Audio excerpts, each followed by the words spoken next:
Welcome back after the break. I hope you all refreshed yourselves. We're now going to move on to session 2, where we're going to look at the impact of stigma on U equals U again, but this time looking at provider and policymakers. And our first speaker is from Thailand, from APCOM in Thailand, Quiñones Rendon, who's going to speak about stigma and art uptake and retention in Asia Pacific.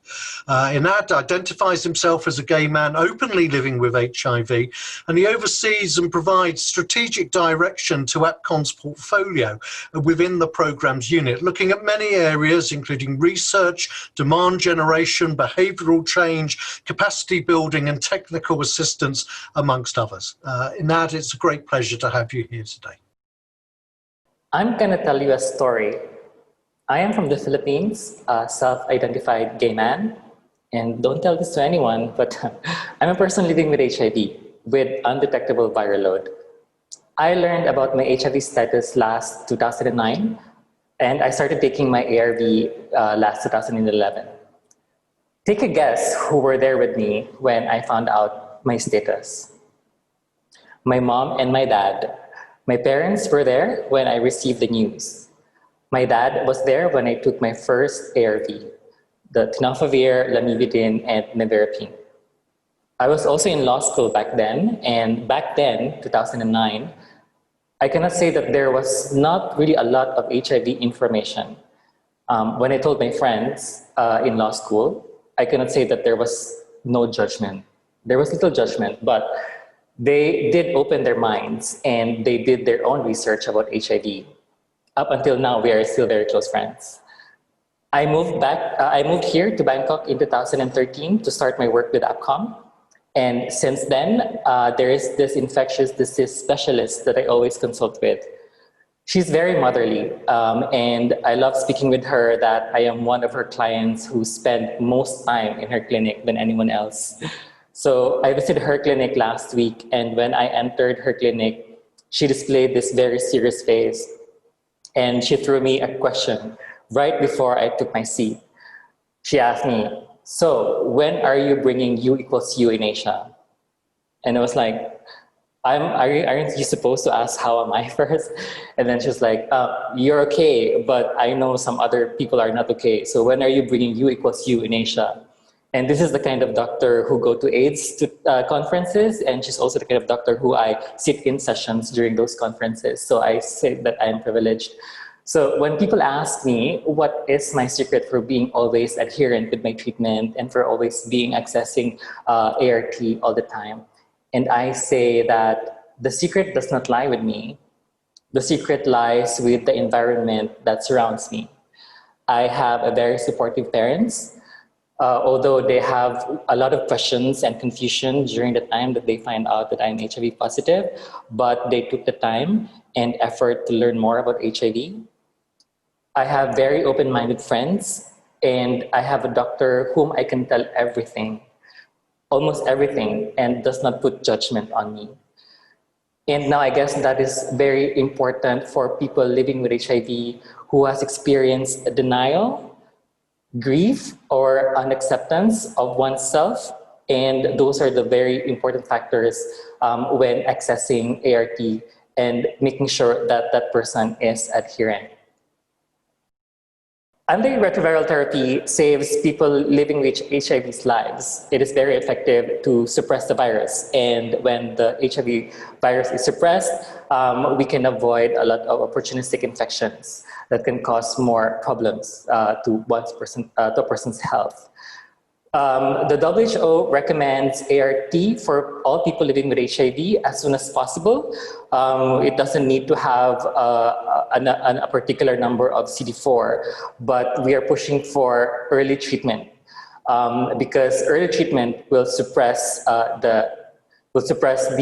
prevent the spread of HIV. For ART or the antiretroviral therapy, the evidence is strong and clear.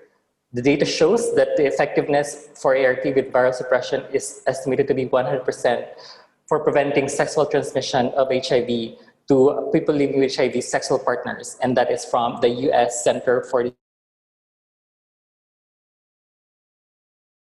APCOM, we have released a survey with our partners and our partners at the country level, and also the health service providers that we work with at the different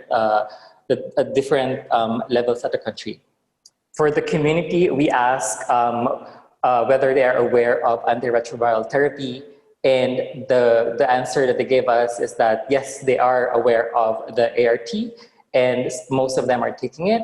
And you know, they're all saying that there are still some challenges from them on their side in order to be adherent. For example, remembering to take the pills on time, or remembering to take the pills on a particular day. And from the health service perspective, we asked them about whether or not people are aware of ART and what do they think are the challenges in terms of the people living with HIV accessing ART. Most people responded that they are aware of the ART, but found that, you know, some people are not accessing or have challenges accessing ART because of stigma in the healthcare setting. And this stigma is preventing them from getting adherent to ART, and the case management is difficult because of the stigma that is ever present in healthcare facility. So from this alone, we can say that stigma, especially from healthcare providers, are posing or is posing a challenge or is posing as a barrier for people living with HIV to access the services.